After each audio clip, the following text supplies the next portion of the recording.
पैदा हो। हजरत उस्मान गनी रज़ियल्लाहु तआला अन्हु की शहादत का जो वाक़या है, ये बहुत दर्दनाक वाक़या है मेरे अजीज, दर्दनाक वाक़या है। इसका पस मंजर ये है कि हजरत उस्मान गनी रज़ियल्लाहु तआला अन्हु मेरे आका करीम के तीसरे खलीफा थे।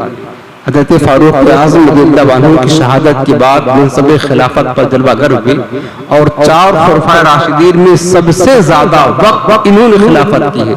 12 साल आपकी खिलाफत का पीरियड रहा। 12 साल तक आप खलीफतुल मुस्लिमीन और अमीरुल मुमिनीन रहे। और आपके दौरे खिलाफत में पता है इस्लामी हुकूमत की हुदूद बहुत दूर तक चले गए थे, यानी इस्लामी हुदूद में बहुत वसाअत हो गई थी, हत्ता कि यूरोप तक, कब्रस तक इस्लाम फैल चुका था। इस्लाम का परचम लहराता था। इस कदर कसरत के साथ फतूहात हुई, इस्लामी हुदूद तेजी के साथ बढ़ने लगे, इस्लाम को तरक्की मिलने लगी, इस्लाम को उरूज और बुलंदियां मिलती गई। हजरत उस्मान गनी के दौरे खिलाफत में यही बात इस्लाम की तरक्की, इस्लाम का उरूज, इस्लाम की इशाअत, इस्लाम की हुदूद की वसाअत, लाखों मील मुरब्बा मील दुनिया में इस्लामी हुकूमत कायम हो गई। हजरत उस्मान गनी के दौरे खिलाफत में ये बात जो यहूदी थे हमेशा इस्लाम और मुसलमानों के दुश्मन रहे और आज भी हैं।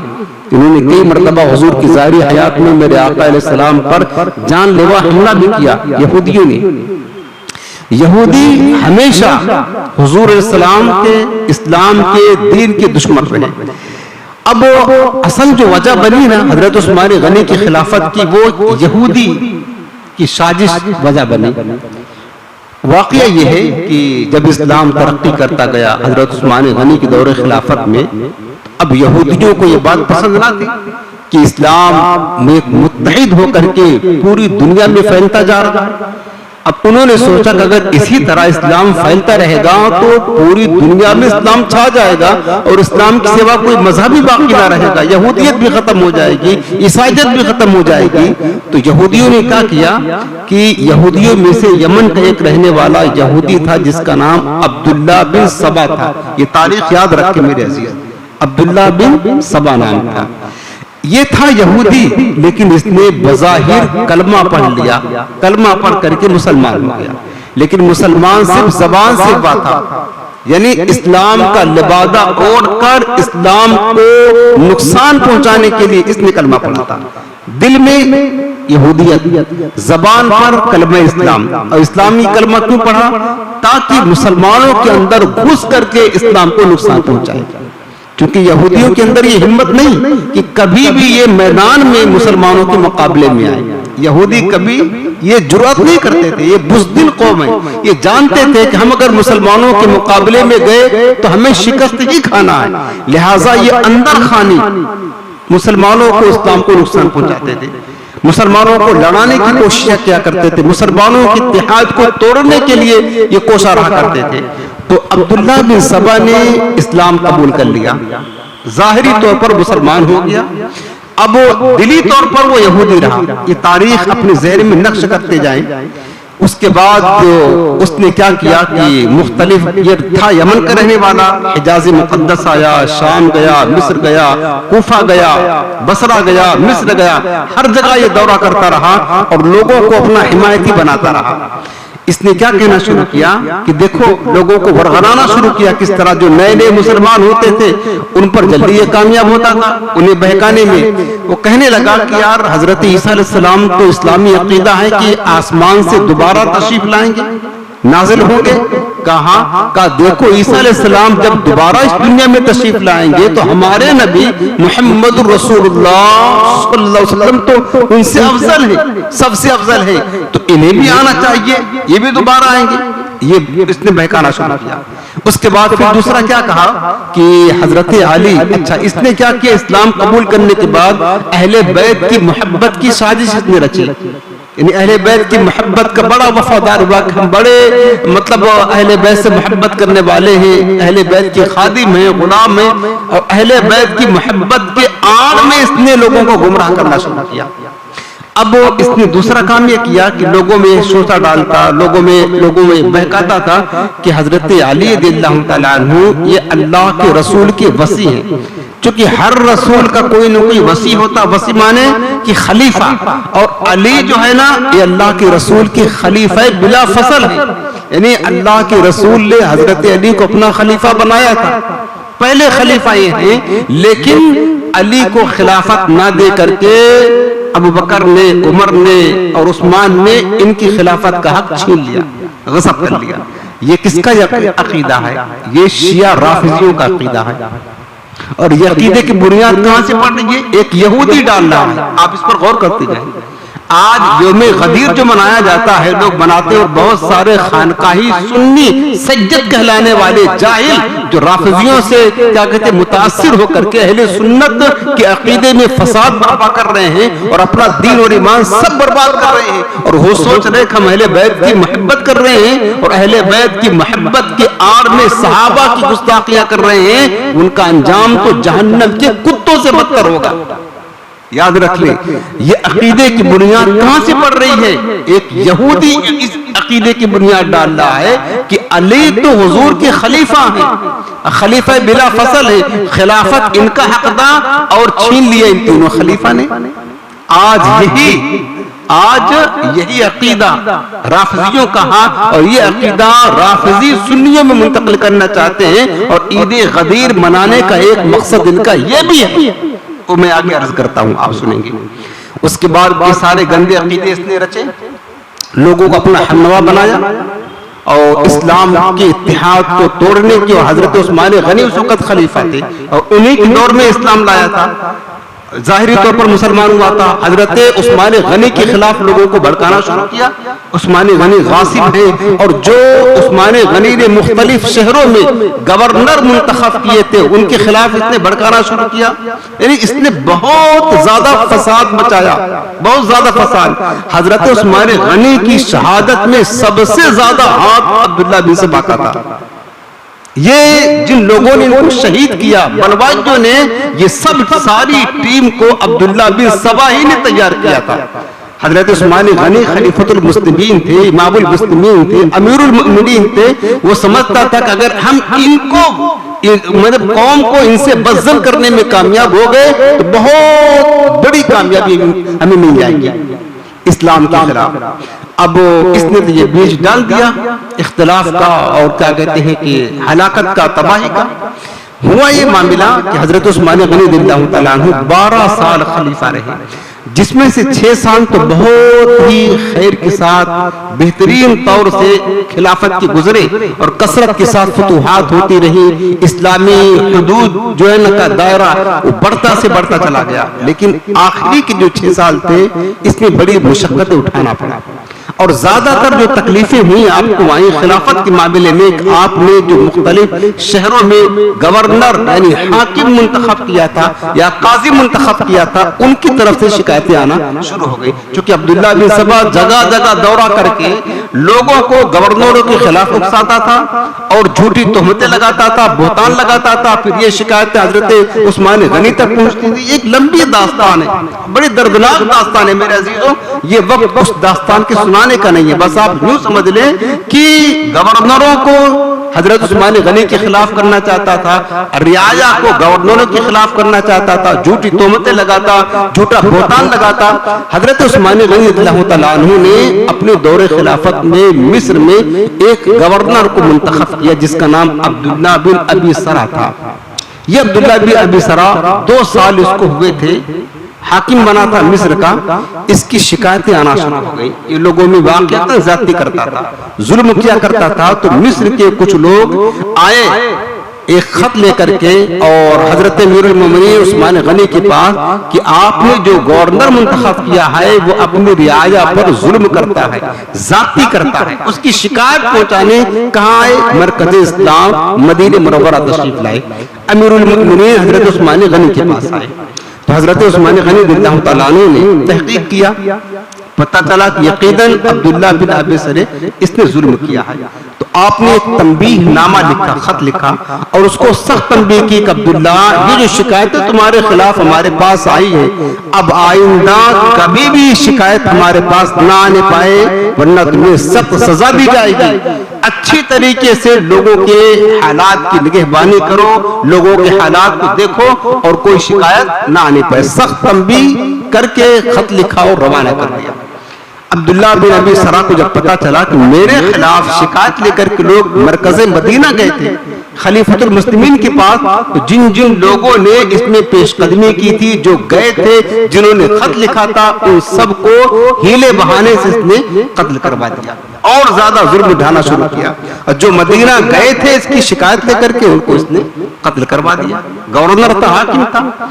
अब जब वो उन लोगों को कत्ल करवाया नाहक उस गवर्नर जालिम ने, तो मिस्र के हालात बहुत खराब हो गए, कत्ल खूरेजी का माहौल पैदा हो गया।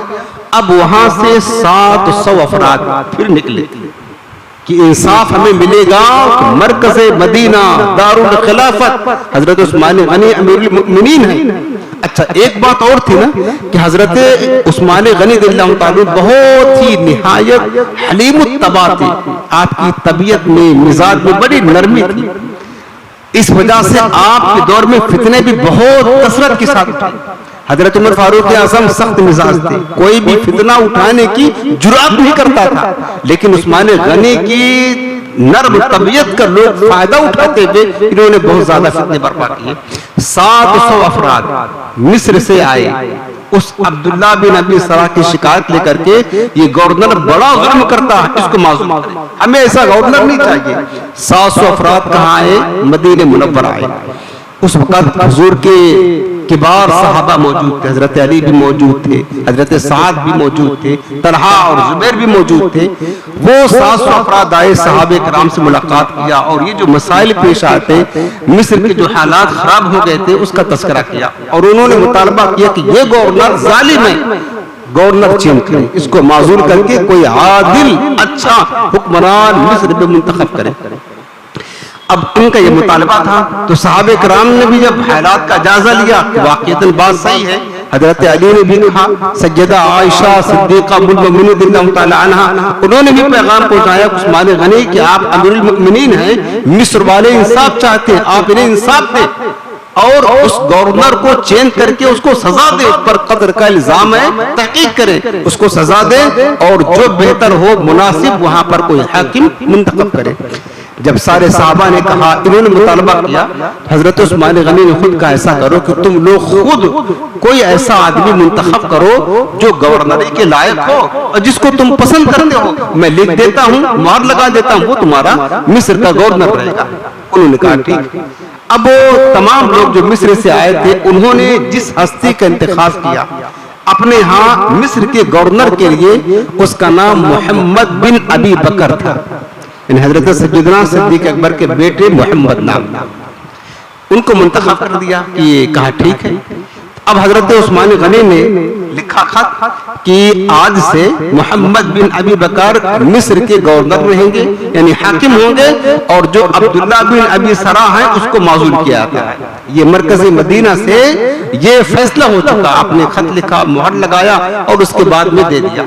वो जो 700 अफराद आए थे, तो मोहम्मद बिन अबी बकर मिस्र के गवर्नर मुंतखब हो गए, अमीरुल मोमिनीन ने उनको मुंतखब कर दिया।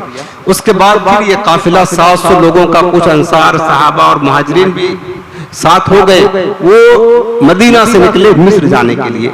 मिस्र जाने के लिए रास्ते में भी 3 मंजिल के फासले पर तक गए होंगे। रास्ते में उन्होंने क्या देखा कि एक शख्स है जो एक हबशी गुलाम है, ऊँटनी पर सवार होकर तेजी के साथ उन्हीं के करीब से गुजर रहा है। जो काफिला जा रहा था, जिसमें मोहम्मद बिन अबी बकर को गवर्नर मुंतखब किया गया था, उन्हीं काफिला वालों के करीब से वो तेजी के साथ हबशी गुलाम ऊँटनी पर सवार होकर के जा रहा था और उसका अंदाज ये बता रहा था कि या तो ये बंदा किसी का गुलाम है जो भाग करके जा रहा है, या तो कासिद कोई जरूरी खबर लेकर के कहीं जा रहा है। लोगों को तशवीश हुई कौन है। अच्छा, उसने हालत अपनी ऐसी बनाई कि ताकि लोग हमें पूछे हम कौन हैं। लोगों ने, जो काफिला वाले थे, उसको पकड़ करके पूछा कि भाई तुम कौन हो, किसी के गुलाम हो, भाग कर जा रहे हो, कासिद हो, किसी की तलाश है, कहीं पैगाम लेकर के जा रहे हो। तो एक बार वो क्या कहता मैं अमीरुल मोमिनीन उस्मान गनी का गुलाम हूँ। फिर कहता नहीं मैं मरवान का गुलाम हूँ। किसी ने पहचान लिया उसको और कहा कि नहीं ये तो वाक़अतन हजरत उस्मान गनी खलीफतुल मुस्लिमीन का गुलाम है, ये गुलाम उनका था हजरत उस्मान गनी का। उसके बाद उसकी तलाशी दी गई, पूछा गया कि तुम किधर जा रहे हो, तो कहा कि हमको अमीरुल मोमिनीन ने पैगाम खत दे करके भेजा है मिस्र के गवर्नर के पास, हम वहां जा रहे हैं कासिद बन करके। खत की तहकीक की गई, छानबीन की गई। जब खत निकला तो खत खोला, हजरत मोहम्मद बिन अबी बकर ने तमाम लोगों को जमा करके उनके सामने खत पढ़ा। अब देखिए फितने कहां से उठ रहे हैं, और ये सब जो बुनियाद पड़ी है ना फितने की, अब्दुल्ला बिन सबा की पैदावार। उस खत में क्या लिखा हुआ था कि ये खत है अमीरुल मोमिनीन उस्मान गनी की तरफ से वालिये मिस्र अब्दुल्ला बिन सरा के पास, और उसमें लिखा था कि अय अब्दुल्ला बिन सरा, मैं तुम्हें हुक्म देता हूं अमीरुल मोमिनीन कि जो लोग तुम्हारे यहां से आए थे यहाँ गवर्नरी चेंज करवाने के लिए, तो मोहम्मद बिन अबी बकर को हमने गवर्नर लिख करके दिया है, लेकिन उसकी गवर्नरी को कबूल न करना, बल्कि तुम्हें मैं हुक्म देता हूं कि तुम अपनी गवर्नरी पर कायम रहना, और जो लोग यहाँ से जा रहे हैं किसी हीले बहाने से उनको कत्ल कर देना। ये खत में लिखा हुआ था। अब जो सहाबा इकराम थे, मोहम्मद बिन अबी बकर और दीगर सहाबा थे जो मिस्र से आए थे, वो सब ये देख करके सब बराम, ये काम क्या मामला है। एक तरफ तो अमीरुल मोमिनीन हमें मिस्र का हाकिम बना रहे हैं और अब्दुल्ला बिन सरा को माजूल कर दे रहे हैं, और दूसरी तरफ मामला ये है कि ये हमको कत्ल करने का खत लिख रहे हैं। लोग गुस्सा हो गए। हकीकत हाल क्या है किसी को पता नहीं है, साजिश किसकी है किसी को पता नहीं है। अब उन्होंने उस गुलाम को पकड़ लिया, खत को जब्त कर लिया, ऊँटनी को ले लिया, और अब वहां से बजाय मिस्र जाने के वापस मदीना आ गए। किधर आए? मदीने पाक आ गए। मदीने मुनव्वरा में जो जलीलुल क़द्र सहाबा थे, हजरत मौलाए काना शेर खुदा हजरत तलहा जुबैर साद रज़ियल्लाहु तआला अन्हु, इनको जमा किया और एक खत पढ़ करके सबको सुनाया। कहा देखो, एक तरफ अमीरुल मोमिनीन ने हमें खत लिखा मोहम्मद बिन अबी बकर मिस्र के वाली होंगे, और दूसरी तरफ हमें कत्ल करने का दूसरा खत लिख दिया। ये क्या मामला? सहाबे किराम ये सुन करके बड़ा ताज्जुब हुआ, उस्मान गनी ये कैसे कर सकते हैं, ये तो सहाबा से तसव्वुर भी नहीं है, तो मुनाफिकत है, मुसलमानों पर जुल्म करना है। और हुजूर के जलीलुल क़द्र सहाबी जो उस्मान गनी है, अशरे बशरा में से है, दामाद रसूल है, जामिउल कुरान है, उनकी तरफ इसका तसव्वुर भी नहीं दूर दूर तक। लेकिन अब चूंकि खत उनकी तरफ से मंसूब था, मोहर भी उन्हीं की लगी थी। सहाबा को बड़ा ताज्जुब हुआ, लोग गैज़ो गज़ब में भरे हुए थे, तो उन्होंने कहा कि ठीक है हम इस बारे में अमीरुल मोमिनीन से बात करेंगे। सहाबा अपने घरों को चले गए ये खत सुन करके। अब जो मोहम्मद बिन अबी बकर थे, उसके बाद जो 700 अफराद आए थे, उन्हीं में से बहुत सारे ऐसे लोग थे जो सबाई फितना वाले थे, जिनको अब्दुल्ला बिन सबा ने तैयार किया था, जिनको बलवाई कहा जाता है। अब इन्होंने क्या किया कि हजरत मोहम्मद बिन अबी बकर ने जो 700 अफराद आए थे, उनमें बलवाई थे, फितना पसंद थे, फितना परवर थे, उन लोगों को लेकर के हजरत उस्मान गनी के घर का मुहासरा कर लिया, यानी घेराव कर लिया। हजरत उस्मान गनी के घर का क्या कर लिया? घेराव कर लिया कि अब ये निकलेंगे नहीं, हम इनको निकलने नहीं देंगे। हत्ता कि जालिमों ने हजरत उस्मान गनी को घर से मस्जिद तक जाने ना दिया कि मस्जिद नबी शरीफ में नमाज पढ़ते, वो भी इन्होंने करने ना दिया। उसके बाद कुछ दिन ऐसे गुजरा कि फिर जो है ना, अब हजरत अली रज़ियल्लाहु अन्हु की खबर हुई, दीगर जो किबार साहबे कराम थे उन्हें पता चला कि हजरत उस्मान गनी के घर को घेर लिया है इन बलवाइयों ने। तो वो सहाबा की एक जमात मिल करके हजरत उस्मान गनी के पास गई तहकीक हाल के लिए। उस गुलाम को लेकर के गए, वो लोग खत भी लेकर के गए, ऊँटनी भी लेकर के गए, पूछने लगे कि ऐ अमीरुल मोमिनीन ये खत, ये गुलाम आपका है? फरमाया हाँ गुलाम तो मेरा है। ये ऊँटनी भी आपकी, ऊँटनी भी मेरी, ये खत आपका है? आपने फरमाया ये खत न मेरा है, न मैंने लिखा है, न लिखवाया है, न मुझे इसके बारे में कोई इल्म है। हजरत अली कहने लगे कि ताज्जुब की बात है, गुलाम आपका है, ऊँटनी आपकी है, खत पर मुहर आपका है, आपको पता नहीं है? हजरत उस्मान गनी ने कसम खाकर कहा, खुदा की कसम, इस खत के बारे में मुझे कुछ भी इल्म नहीं, और अगर तुम हम पर तोहमत लगाते हो कि खत मैंने लिखा है तो शरीयत का तकाजा है, दो गवाह पेश करो, दो शरई गवाह पेश करो। और गवाह कहां से लाएंगे? और वो खत तो लिखा भी नहीं था, हजरत उस्मान गनी को पता भी नहीं था। बहरहाल जब उन्होंने कसम खा करके इस बात को साबित किया तो तमाम सहाबा को यकीन हो गया कि उस्मान गनी कभी झूठ नहीं बोलते, झूठी कसम नहीं खाते। यकीनन ये खत इन्होंने नहीं लिखा, इसमें किसी की साजिश जरूर है। वहीं पर मरवान बैठा हुआ था, मरवान बिन हकम, ये बंदा खारिजी था, ये भी ज़ाहिर तौर पर कलमा पढ़ता था और अब्दुल्लाह बिन सबा के फितने से भी मुतासिर था। मरवान जो बैठा हुआ था तो लोगों को कुछ पता था कि मरवान ये बदमाश आदमी है, शरीर आदमी है, ये फितना अंगेज आदमी है। लोगों ने कहा कि इस खत को फिर आपने तो नहीं लिखा, मरवान ने लिखवाया और इसने ये साजिश की होगी बदनाम करने के लिए खलीफतुल मुस्लिमीन को। तो साहबा ने कहा कि आप ऐसा करें कि मरवान को हमारे हवाले कर दें। आपने फरमाया कि नहीं, हम मरवान को भी तुम्हारे हवाले नहीं करेंगे, इसलिए अगर हमने मरवान को तुम्हारे हवाले किया, ये कलमा पढ़ता है, तो फिर तुम इसे कत्ल कर दोगे या सजा दोगे सिर्फ इस शुबा की बिना पर कि खत इसने लिखा होगा, तहकीक नहीं है। और किसी पर शुबहा की बिना पर जब तक कि सबूत मुकम्मल ना हो, दलील ना हो, जब तक कि गवाह ना हो, किसी को सजा नहीं दे सकते इस्लाम में। हजरत उस्मान गनी ने इस्लामी जो तकाजा था उसका ख्याल किया, लिहाज किया, कहा नहीं हम मरवान को भी नहीं देंगे। खैर लोग नाराज होकर के चले गए। उसके बाद जो मोहम्मद बिन अबी बकर थे और बलवाजी ने क्या किया कि हजरत उस्मान गनी के घर का मुहासरा और सख्त कर दिया, हत्ता कि आप पर पानी बंद कर दिया, एक बूंद पानी बाहर से घर में नहीं आने देते थे। आपने सुना होगा करबला के मैदान में नवासे रसूल पर 3 दिन पानी बंद किया गया था और इस मजलूम सहाबी पर, इस मजलूम खलीफा पर 40 दिन पानी बंद किया गया, 40 दिन तक। हजरत उसमें कई दिन गुजर गए। हजरत उस्मान गनी ने ऊपर से झांक करके कहा, लोग खड़े हुए थे बाहर घेरे हुए घर कि बताओ तुम्हें अली है? तो कहा नहीं। साद है? नहीं। आपने फरमाया कि कोई जाकर अली को खबर दे, मुझे पानी मुहैया करे। हजरत अली रज़ियल्लाहु अन्हु को खबर हुई कि उस्मान गनी को पानी चाहिए। आपने 3 मशकीज़ा पानी भेजाया आपके घर में, लेकिन वो भी बहुत मुसीबत, बहुत मुश्किल के साथ पहुंचा। बलवाई पहुंचने नहीं देते थे पानी।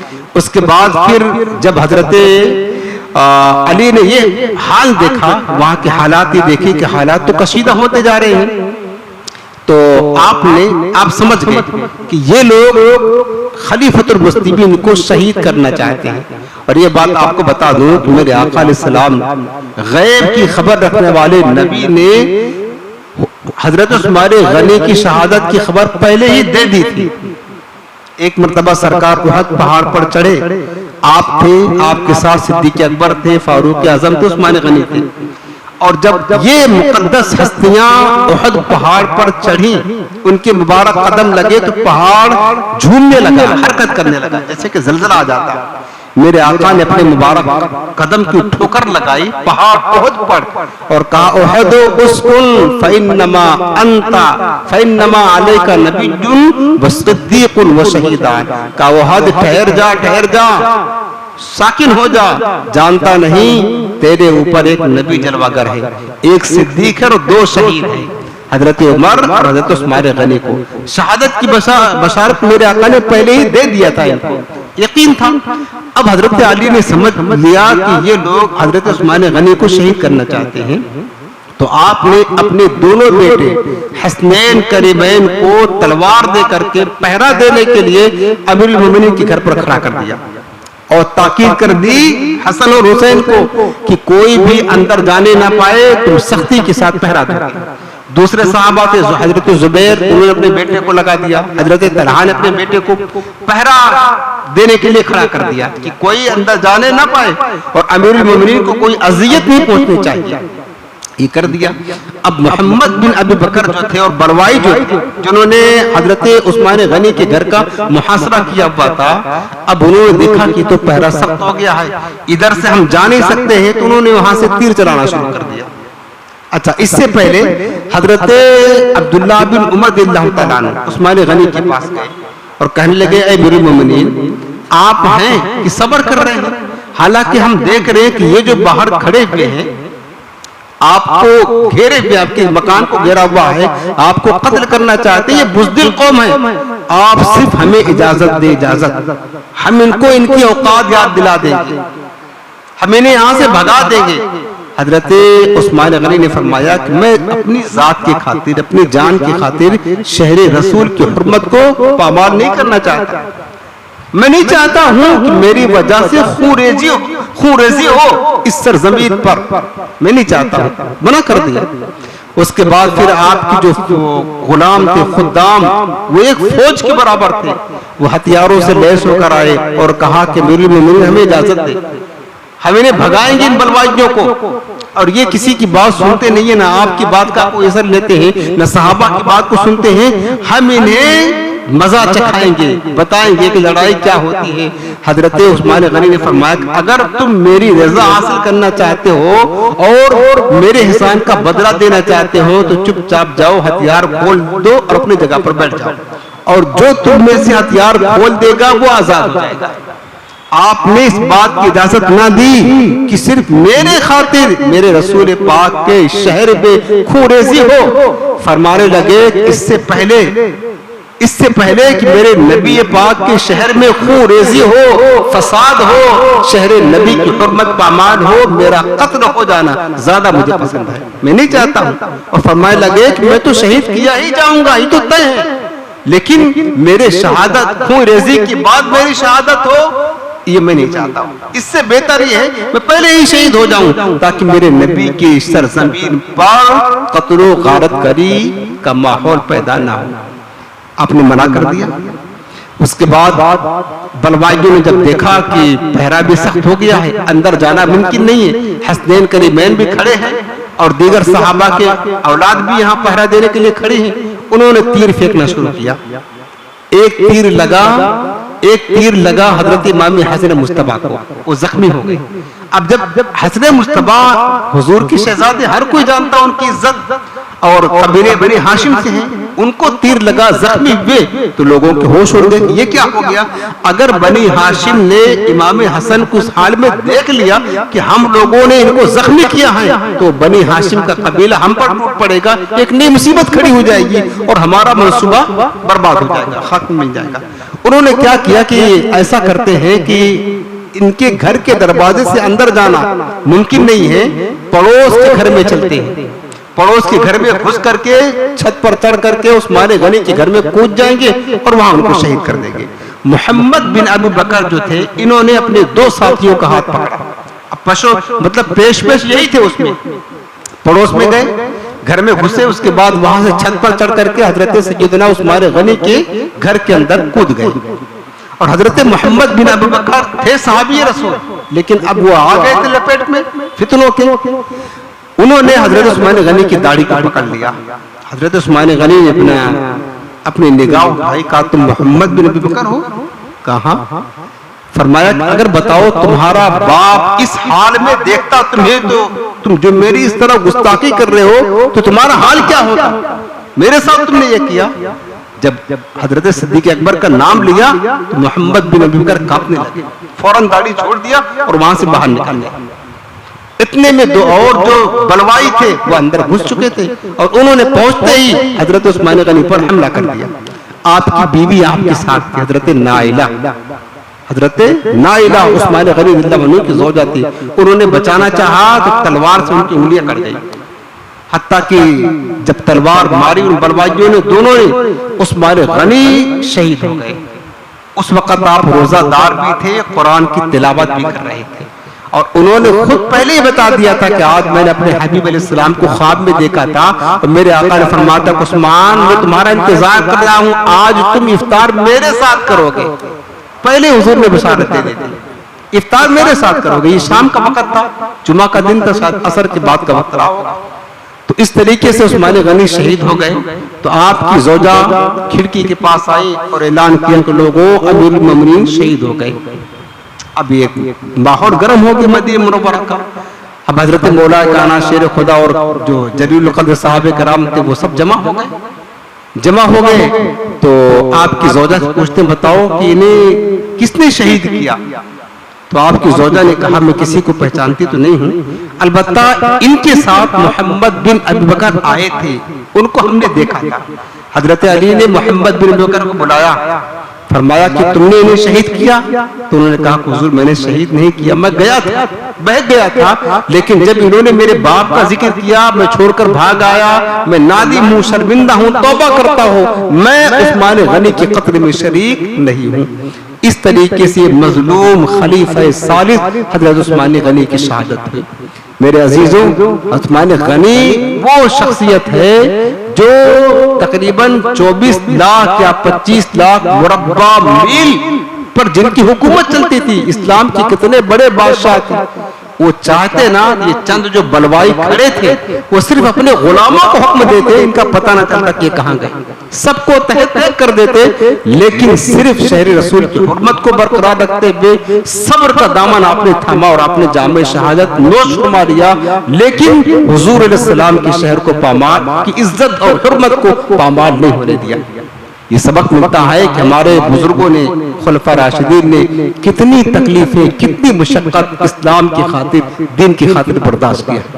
मेरे अजीजों, ये वाक़या बताने का मकसद यही है कि जालिमों ने, यहूदियों ने, बलवाइयों ने बहुत ज्यादा मुसलमानों को सताया है, सहाबा को सताया है। अगर आज हम पर ऐसी मुसीबत आए तो हमें भी चाहिए कि सब्र करें, अपने बुजुर्गों का दामन हाथ से जाने ना दें। ये शहादत का वाक़या हमने